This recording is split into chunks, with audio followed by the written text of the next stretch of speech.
सबसे पहले मैं गायक कलाकार अशोक यादव पप्पू सबको नमस्कार प्रणाम करता हूँ।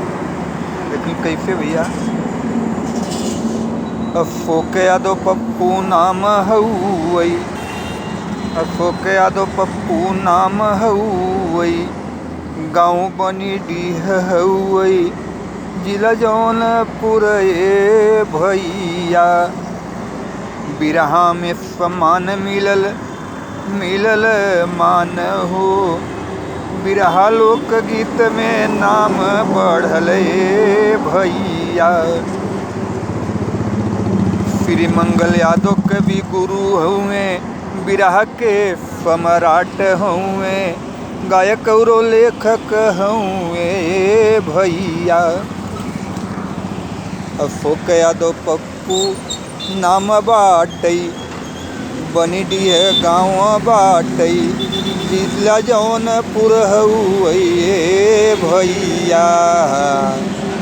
सभी भाइयों, दोस्तों, बहनों को नमस्कार प्रणाम करता हूँ। ज़्यादा से ज़्यादा चैनल को लाइक, सब्सक्राइब, कमेंट कीजिए। नमस्कार प्रणाम, जय राम जी।